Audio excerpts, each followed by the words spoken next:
So guys, जैसे कि आप लोगों ने लास्ट एपिसोड के एंड में देखा था, यहाँ पर उस चाइनीज़ लड़की ने इन लोगों को चैलेंज कर दिया था, कोइन को चैलेंज कर दिया था मैच के लिए। तो अब यहाँ पे इन दोनों के बीच में वॉलीबॉल का मैच होने वाला है। और वहाँ दूसरी तरफ हमें मून को दिखाया जाता है जो कि मस्त खराटे मार के सो रही होती है, और डर्डल ने तो उसके ऊपर अपनी कलाकारी कर दी होती है। तो अब आगे और फिर इसके बाद अपन को चोटू का सीन दिखाया जाता है, जिसने वहीं बैठकर रेस्टोरेंट के मालिक के साथ बातें मारना शुरू कर दी होती है। वो कह रहा होता है बिग टूना फैमिली, और हाँ, मैं भी कुछ टाइम पहले उसका एक पार्ट रह चुका हूँ, और बस मैं यहाँ पर अब शांति के साथ अपना जीवन जी रहा हूँ और कड़ी मेहनत कर रहा हूँ। यहाँ पर मुझे बहुत अच्छा लग रहा है। जगडू कहता है ऐसी जगह पर तुमसे मिलना वाकई में सम्मान की बात है। ये देखकर अच्छा लगा कि तुम अच्छा कर रहे हो। और खैर, ये मेरे परिवार का रेस्टोरेंट है, इसलिए मैं काफ़ी ज़्यादा किस्मत वाला था। मैं सोचता था कि अपने कंधों पर खुद की जिम्मेदारी उठाकर जीना अच्छा होता है, लेकिन मुझे पता चला कि जीवन का मतलब ये नहीं है। मुझे लगता है कि जितना पसीना बहाओ उतना कमाना काफ़ी सार्थक है। जगडू कहता है गैंग तो बहुत ज़्यादा बदल गई है, स्पेशली मेरा बॉस, मेरा मतलब मैनेजिंग डायरेक्टर। होपेन ने कहा अगर वो बाद में लीडर बनता है तो वो बस कानूनी बिजनेस ही करेगा। तो ये वाकई में काफ़ी अच्छा है। अच्छा दिखना और ढेर सारा पैसा कमाना कितना अच्छा होगा। और तुम फॉर इनिशियल इंश्योरेंस भी हासिल कर सकते हो। वो बंदा उठते हुए कहता है इससे कोई फर्क नहीं पड़ता कि तुम इसे कैसे कहते हो, गैंगस्टर तो गैंगस्टर ही होता है, लोग इसे बहुत अच्छा नहीं मानेंगे। जगडू, तुम्हें थोड़ा सावधानी से सोचना चाहिए और वो रास्ता ढूंढना चाहिए जो तुम्हें जीवन को फुलफिल करने की ओर ले जाए। जगडू कहता है मैं इस बात का ध्यान रखूंगा। वो बंदा कहता है जबकि ये तुम्हारी वेकेशन है तो जाओ, थोड़ा आराम करो, एकदम सेफली वापस जाना। जगडू झुकते हुए कहता है थैंक यू सर आपका, और जाने से पहले बोलता है आपका वो हैंगओवर सूप वाकई में काफ़ी अच्छा था। और जाने लगता है कि तभी वो उसके कंधे के ऊपर हाथ रखता है, उसे रोकता है, कह रहा होता है सर रुको, आपने अभी तक पे नहीं करा है सर, आपके 7,000 वॉन। और फिर इसके बाद अपन को डबल से बीच का सीन दिखाया जाता है। उस चाइनीज़ लड़की की दोस्त बोल रही होती है मैं नहीं जानती क्या वो इसके रूल्स जानते भी हैं। चाइनीज़ लड़की बोलती है ये कोई ऑफिशियल मैच भी नहीं है, हम बस थोड़ा मैच करेंगे और जैसा वो चाहेंगे वैसा करेंगे। रेफरी कहता है मैच 3 सेट का होगा और 21 पॉइंट के बाद जो भी टीम 2 पॉइंट और एक्स्ट्रा कर देगी वो जीत जाएगी। ये कोई ऑफिशियल मैच नहीं है, इसलिए तुम लोग अपने खिलाड़ियों और खेल के नियमों को बदल सकते हो, लेकिन मैं तो वॉलीबॉल नियमों का ही पालन करूंगा। और साथ ही वो दूसरी साइड भी यही बात रिपीट करता है। डडल कहती है चलो तो फिर इसे वॉलीबॉल की तरह ही खेलते हैं। पीछे चिंगू कह रहा होता है वो ग्रैंपा तो काफ़ी ज़्यादा अमेजिंग है, वो तो चाइनीज़ भी बोल सकता है यार। और फिर दिखाया जाता है ग्रैंपा बोलता है तो चलो तो अब मैच को स्टार्ट करो। उसकी दोस्त बॉल को डिलीवर करती है, जबकि वो चाइनीज़ लड़की सोच रही होती है तुम लोगों का जीतने का कोई भी चांस नहीं है, तुम लोगों को इस बारे में कोई भी आइडिया नहीं है। असल में हम लोग तो रीजनल बीच वॉलीबॉल के एथलीट्स हैं। मैं जानती हूँ कि ये थोड़ी शर्म की बात है कि इंटरनेशनल एक्सपीरियंस पीपल ऑर्डिनरी लोगों के अगेंस्ट इस तरह से खेल रहे हैं, लेकिन मैं यहाँ पर तुम लोगों की थोड़ी बेइज्जती करना चाहती हूँ। दिखाया जाता है डडल जैसे तैसे करके बॉल को संभाल के हवा में उछका देती है और कोई फटाक से जंप मार के बॉल को एक बहुत जोर का हिट मारती है। बॉल फटाक से नीचे गिर जाती है। ये लोग उसको समझ में नहीं पाते। रेफरी कहता है कोरियन टीम का एक स्कोर हो गया है, और साथ ही वो दूसरी साइड भी यही बात रिपीट करता है। वो चाइनीज़ लड़की कहती है ये क्या बकवास था, आखिर उसने ये कैसे करा। उसकी दोस्त बोलती है शायद वो बस लकी होंगी, अब ऐसा तो है नहीं कि वो भी अपनी तरह एथलीट हों। दिखाया जाता है क्वीन और डडल उन लोगों की तरफ देख के हंसने के बाद आपस में पंचेस टकराती हैं। ये देखकर उस लड़की की जल जाती है, उसे बहुत ज़्यादा चिढ़ मचती है। और फिर डडल बॉल हवा में करती है, कहती है ठीक है अब मैं सर्व कर रही हूँ। वो लोग एकदम अलर्ट हो जाते हैं, कह रहे होते हैं बिल्कुल भी ढील मत छोड़ना। डडल उस बॉल को एक जोर का मारती है। वो कह रही होती है तो बहुत ज़्यादा फास्ट सर्विस है। वो चाइनीज़ लड़की कहती है तुम संभालना और फिर मेरे को पास करना, मैं स्ट्राइक करूँगी। और फिर तभी दिखाया जाता है बॉल तो आउटसाइड चली जाती है। इसी बात पर रेफरी उन लोगों को भी एक पॉइंट दे देता है। तो अब यहाँ पर दोनों टीम के एक एक पॉइंट हो जाते हैं। डडल कहती है उप्स मैंने ये जानबूझकर नहीं करा। वो चाइनीज़ लड़की हैरान हो जाती है, कहती है व्हाट द हेल, आखिर ये लोग करना क्या चाहते हैं। और फिर वो उनकी तरफ देखती है तो कोई गुस्से से डडल के ऊपर चिल्ला रही होती है, कह रही होती है कम हो, तुम्हें थोड़ा बेटर खेलने की ज़रूरत है। डडल कहती है ये मेरा फर्स्ट टाइम है जब मैं इस तरह की बॉल के साथ खेल रही हूँ, और अगर तुम्हें इतनी दिक्कत हो रही है तो फिर तुम खुद ही ट्राई क्यों नहीं कर लेती। कोइन कह रही होती है यार अच्छे से कोशिश कर ले बिना। और फिर दिखाया जाता है वो लोग बॉल को मारते हैं। कोइन फटाक से जम करके लपकती है, कह रही होती है मैं हिट करती हूँ।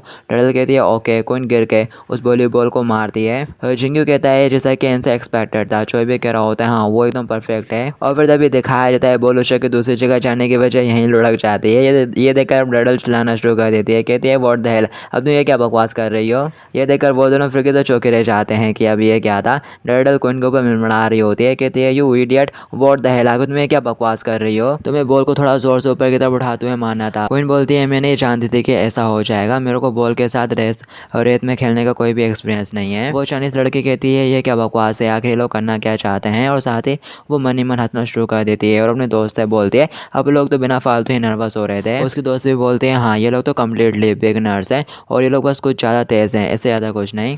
और फिर इसके बाद हमें इन लोगों का सीन दिखाया जाता है जो कि पानी में मस्ती करने के बाद बीच के किनारे थोड़ा आराम कर रहे होते हैं कि तभी इंसान को वो लोग दिख जाते हैं वॉलीबॉल खेलते हुए। वो कह रहा होता है ज़रा वहाँ पर तो देखो हो क्या रहा है, क्या वो लड़कियाँ ही हैं। इंसान कहता है हाँ लगता है कि वो लोग बीच वॉलीबॉल खेल रहे हैं। दिखाया जाता है वो चाइनीज़ गर्ल उछक के एक ज़ोरदार हिट मारती है, डडल जैसे तैसे संभालती है, क्वीन के पास आती है, बॉल क्वीन मारने की कोशिश करती है लेकिन वो जाली से टकरा जाती है।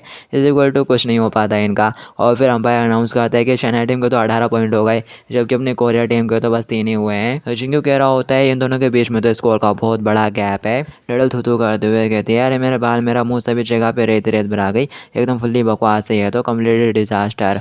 दिखाया जाता है वो लोग दूर से इन लोगों का मैच देख रहे होते हैं। इंसान कह रहा होता है ये लोग तो बुरी तरह से हार रहे हैं। इंसान कहते हैं हाँ ये बात तो सच है, दूसरी साइड काफ़ी ज़्यादा अच्छा खेल रही है। जबकि सोमो चुनो तो उन लोगों को चेयर करने में लग जाते हैं, कह रहे होते हैं तुम लोग कर सकते हो, जीत सकते हो। वो चाइनीज़ लड़की कहती है क्या हुआ तुमको, और वो सारा कॉन्फिडेंस कहाँ पर चला गया जो कुछ देर पहले शुरुआत में निकल रहा था। अब वैसे भी अब तुम लोग यहाँ पर हारने ही वाले हो, तो गिव अप करने के बारे में क्या ख्याल है। क्वीन बोलती है अभी तक तो हमने फिनिश भी नहीं करा, ये तो फर्स्ट सेट है। डडल कहती है ये तो काफ़ी अजीब है, जब अपन लोगों ने फुट वॉलीबॉल खेला था तो उसको तो अपन ने काफ़ी अच्छे से कैचअप कर लिया था कि तभी पीछे से मून आ जाती है। कहती है व्हाट द हेल, तुम लोग मेरे को छोड़कर ये क्या कर रहे हो अकेले अकेले।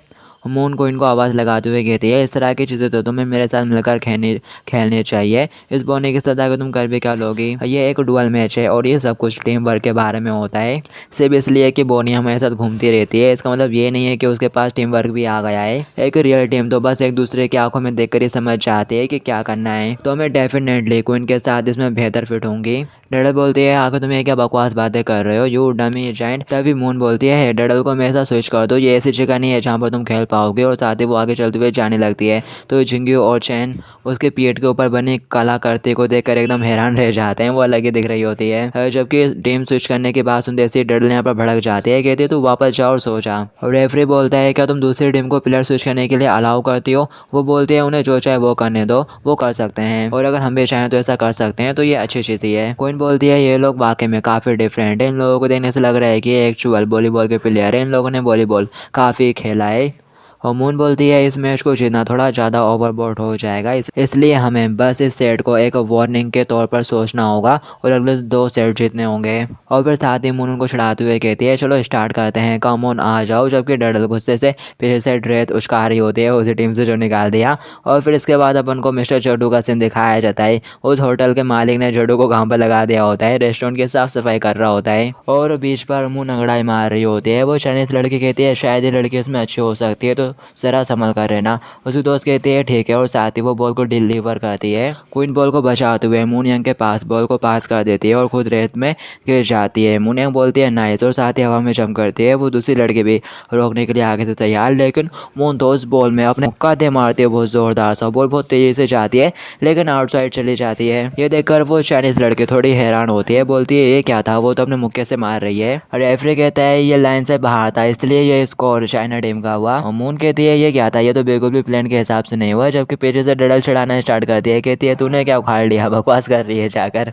पहला सेट वैसे भी खत्म हो चुका है, तुम जैसे चाहे वैसे मारो, मुझे गेंद पकड़ने की आदत हो गई है इसलिए मैं गेंद को तुम्हारी तरफ भेजने की कोशिश करूंगी और फिर तुम हिट मारना। दिखाया जाता है वो चाइनीज लड़की हवा में जंप करते हुए बॉल को मारती है। क्वीन फटाक से लपकती है और उसको उचकाने की कोशिश करती है, लेकिन बस उसका हाथ ही टच हो पाता है और बॉल वहीं गिर जाती है। मून बोलते हैं वो ये लड़कियां तो बहुत ही ज़्यादा अच्छी लग रही हैं इसमें, जबकि डडल अभी भी उनका मजाक उड़ाने में लगी हुई रहती है। दूसरी टीम के वो दोनों लोग हाई फाई करते हैं और वो चाइनीज लड़की मुंह बनाते हुए सोच रही होती है मैंने बॉल को अदर साइड मारा था, इसके बावजूद उसने कम से कम टच करना तो मैनेज कर लिया।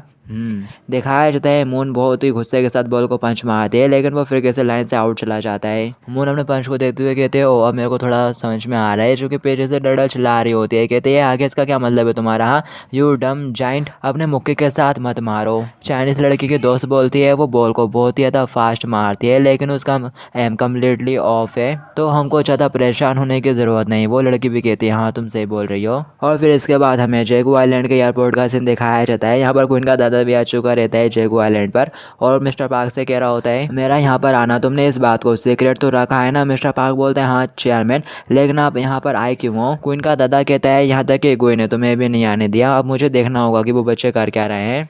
मिस्टर पार्क बोलता है खैर मुझे यकीन है कि सब कुछ ठीक ही होगा। क्वीन का दादा कहता है जिंगियो पिछली बार मैंने उसको जाने दिया था, छोड़ दिया था, लेकिन मुझे अपने पोता पोती की देखभाल करने के लिए उस जैसे पर्सन पर बिल्कुल भी भरोसा नहीं करना चाहिए था। तुम ये बात कभी नहीं जान पाते क्योंकि लोग आमतौर पर इस चीज़ को छुपाते हैं कि वो असल में वाकई में क्या सोच रहे हैं, और मुझे छुपकर अपनी दोनों आंखों से उसके ऊपर नजर रखने की ज़रूरत है। और फिर थोड़ी देर बाद दिखाया जाता है ये दोनों ही बीच के ऊपर पहुंच चुके रहते हैं। मिस्टर पार्क कहता है शर्मिन क्या अपन को वाकई में ये करना ज़रूरी था? शर्मिन कहता है अगर तुम ये कैसी बातें कर रहे हो, अगर तुम नहीं चाहते कि तुम पकड़े जाओ तो तुम्हें ये करने की ज़रूरत तो है। मिस्टर पार्क कहता है फिर भी इस तरह का लोग कुछ ज़्यादा ही हो गया। दादा कहता है चुप हो जाओ, आप लोग बिल्कुल ही नेचुरल लग रहे हैं, राइट, एकदम नेचुरल ऐड करने की कोशिश करना। और फिर तभी मिस्टर पार्क कहता है अरे मेरे को वो लोग नजर आ गए, ज़रा वहाँ देखो। ये सुनते से ही क्वीन का दादा फटाक से पेड़ के पीछे छुप जाता है, कह रहा होता है खुद को छुपाओ जल्दी से।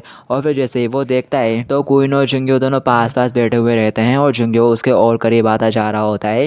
ये देखकर दादा चलाते हुए कहता है मैं जानता था ये लिटिल ब्रेड इसी तरह का निकलेगा। मिस्टर पार्क कहता है शर्मिन जरा रुको, तो मेरे को लगता है कि आप कुछ ज़्यादा ही सोच रहे हो। और फिर दिखाया जाता है जिंगियो क्वीन के आग में फूंक मारना शुरू कर देता है, कह रहा होता है कि तुम ठीक हो? अब रेत बाहर आ गई, क्वीन बोलती है हाँ कि तब यहाँ पर डडल आ जाती है और क्वीन को पकड़ कर जोर से फूंक मारना शुरू कर देती है। कहती है व्हाट द हेल, आगे तू क्या बकवास करने की कोशिश कर रही है? हाँ चल यहाँ पर मैं फूंक मारती हूँ। और फिर वो जोर की फूंक मारती है क्वीन की आँख में। क्वीन कहती है बस बहुत हुआ, रुक जा। पार्क कहता है देखो लगता है कि वो लोग काफ़ी मज़े कर रहे हैं, साथ में बीच वॉलीबॉल खेल रहे हैं। क्वीन का दादा कहता है ज़रा देखो तो इन लोगों ने ये क्या पहन कर रखा हुआ है, ये कितने ज़्यादा छोटे हैं, ये आजकल के बच्चे भी। और फिर साथ ही क्वीन का दादा सॉन्ग जिंगियो की उसी बात को याद करता है ये कोई मिच्योर लग सकती है लेकिन वो अभी भी बस एक हाई स्कूल स्टूडेंट है। मुझे लगता है कि वो बस और एक ऑर्डिनरी लाइफ को एंजॉय करना चाहती है और यही बात इंसेंग पर भी लागू होती है। ये याद करने के बाद क्वीन का दादा चिढ़ते हुए मन ही मन कहता है सॉन्ग जिंगियो तुम्हारी ऐसा कुछ कहने की हिम्मत कैसे हुई? क्या तुम्हारा मतलब था कि मैं उन्हें बांध कर रखता हूँ, लोग लगा के रखता हूँ या कुछ और?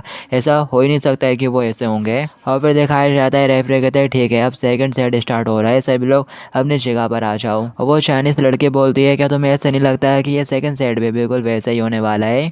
तो हार मानने के बारे में क्या ख्याल है? इससे पहले कि तुम खुद को और ज़्यादा शर्मिंदा करो, हार मान लो।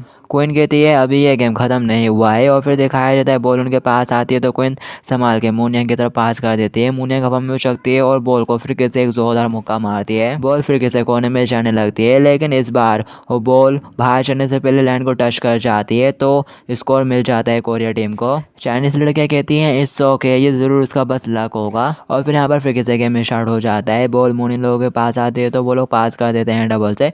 वो लड़की भी उछलते हुए हवा में करती है और साथ ही वो चाइनीज गर्ल बॉल को एक जोर का हिट मारती है लेकिन क्वीन भी स्लाइड करते हुए बचा लेती है। और फिर यहाँ पर डबल से मून उस बॉल को जोर का मुक्का मारती है, बॉल फिर से कोने में जा लगती है और इनका पॉइंट हो जाता है। अब यहाँ पर चाइनीज लड़कियाँ थोड़ी परेशान हो जाती है। एक बोलती है ये क्या बकवास है, क्या वो अपने हेडिंग को कंट्रोल कर पा रही है अपने फिश के साथ, और वो बिल्कुल लाइन पर मार रही है। दूसरी भी बोलती है हाँ पर वो बहुत ही ज़्यादा स्पीड में मार रही है कॉर्नर में, तो पकड़ना मुश्किल है। वो दूसरी लड़की भी थोड़ी परेशान हो जाती है, कहती है ठीक है अब आप लोग इनको बिल्कुल भी हल्के में नहीं ले सकते, ऐसा सोचो जैसे कि ये एक ऑफिशियल मैच है। और फिर दिखाया जाता है वो लड़की बॉल को पास करती है, मून फिर से मुक्का मारती है, वो लाइन पे पड़े आते हैं तो इनको पॉइंट मिल जाता है।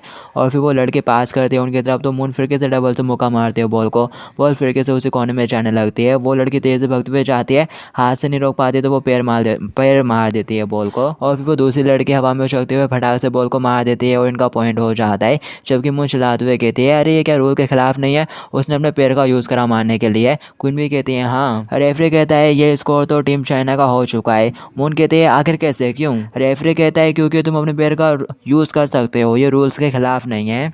जिंगियो कहता है वाओ क्या वाकई में पैरों का यूज़ कर सकते हैं? चोई कहता है वो सही कह रहा है, मैंने कुछ ऐसे प्लेयर्स को भी देखा है जो कि पैरों से वॉलीबॉल खेलते हैं। तभी यहाँ पर डल डल खुश होते हुए बॉल पड़ती है, ये क्या यहाँ पर भी पैर का यूज़ किया जा सकता है? तो ये बात इन लोगों ने हमें पहले क्यों नहीं बताई? दिखाया जाता है मिस्टर पार्क और क्वीन का दादा भी नारियल जूस पीते हुए मैच को देख रहे होते हैं बैठ के।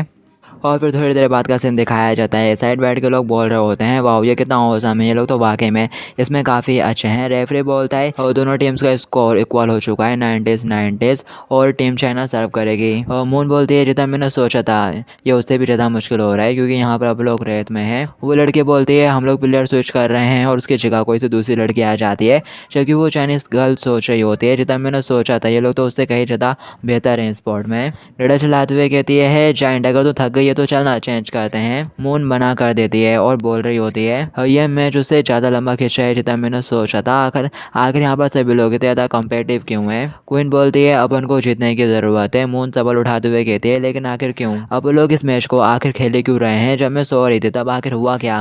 ये सुनते से ही क्वीन थोड़ी परेशान हो जाती है और फिर वो फटाक से झूठ बोलते हुए कहती है उनको लगता है कि चोई बहुत ही ज़्यादा क्यूट है और जो भी टीम यहाँ पर जीतेगी वो चोई को ले जाएगी। ये सुनते से ही मून को बहुत बड़ा झटका लगता है। पीछे से उसका छोटा चोई शेयर कर रहा होता है तुम बहुत ज़्यादा कूल हो मून, तुम कर सकते हो, जबकि मून तो यहाँ पर पूरा गुस्से में भर चुकी है। वो कह रही होती है आखिर लोगों की हिम्मत कैसे हुई मेरे शो के ऊपर नजर डालने की। और फिर साथ ही मून उस चाइनीज गर्ल को घूर घूर के देखना शुरू कर देती है। कहती है तेरी इतनी हिम्मत। वो बेचारे भी कंफ्यूज हो जाती है। तभी उसकी टीममेट पीछे से बॉल को सर्व करती है और मून के पीछे से क्वीन बॉल को संभाल के डबल जोन की तरफ रिटर्न करती है और वो नई लड़की फटाक से बॉल को उछका देती है हवा में। तो वो चाइनीज लड़की भी हवा में जंप करते हुए बॉल को एक जोरदार हिट मारती है और वो दोनों चलाते हुए कहते हैं जल्दी से ब्लॉक करो, जबकि मून तो यहाँ पर बहुत ज़्यादा गुस्से में होती है। वो फटाक से जब मारते हुए हवा में जाते हैं और अपने हेड से बॉल को एक जोरदार हिट मारती है और वो बॉल सीधा जाके चाइनीज लड़की के चेहरे पे ठुकती है। उसको बहुत गंदी लग गई। यहाँ पर दिखाया जाता है मून बोलती है तुम लोग मेरे को नहीं रोक सकते, ये द पावर ऑफ लव। वो दूसरी लड़की कहती है रेफरी उसने अपने सिर का यूज़ करा। रेफरी कहता है ये रूल्स के खिलाफ नहीं है,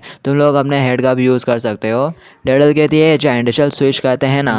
मून मना कर देती है, कहती है अब ये लगभग खत्म होने वाला है। दिखाया जाता है क्वीन बॉल को मारती है, बॉल उनके साइड पर जाती है बट वो लड़की बचा लेती है। इस बार भी बॉल को मारते हुए हवा में कर देती है। वो चाइनीज लड़की सोच रही होती है लगता है कि तुम लोगों का थोड़ा वर्कआउट हो चुका है, लेकिन तुम लोग अभी भी सिर्फ अनमेच्योर हो। इसमें तुमको इस गेम में अपने सिर्फ एथलेटिज्म का यूज़ नहीं करना चाहिए। और वो बॉल को हिट मारने वाली होती है तो वो दोनों भी फटाक से अपनी पोजीशन लेने लगती हैं, कह रही होती हैं तैयार हो जाओ। वो लड़की मन ही मन कहती है एक प्रो प्लेयर इसलिए मैं इस तरह से खेलता है और वो बॉल को बहुत हल्का सा टच करती है जिससे बॉल बस रोप के पार होकर वहीं के वहीं गिरने लगती है। ये देखकर वो दोनों फटाक से तेज से आगे बढ़ते हैं। क्वीन फटाक से बॉल को लपकती है और मार के हवा में उछका देती है। ये देखकर वो लोग चौंक जाते हैं और इससे पहले कि वो कुछ कर पाते हैं मून तेज से आगे बढ़ती है और बॉल में एक जोर का मुक्का मारती है और इनका स्कोर हो जाता है। जिंगियो और चोई बहुत ज़्यादा खुश हो जाते हैं, कहते हैं आप लोग जीत गए, जबकि डडल तो मुंह बना के खड़ी होती है।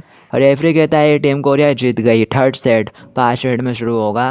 दिखाया जाता है यहाँ पर तो सभी लोग इनके मैच को देखकर एंजॉय कर रहे होते हैं। वो दोनों भी दूर बैठे ताली बजा रहे होते हैं, कह रहे होते हैं वो लोग जीत गए, कोई ने किया अच्छा कराना।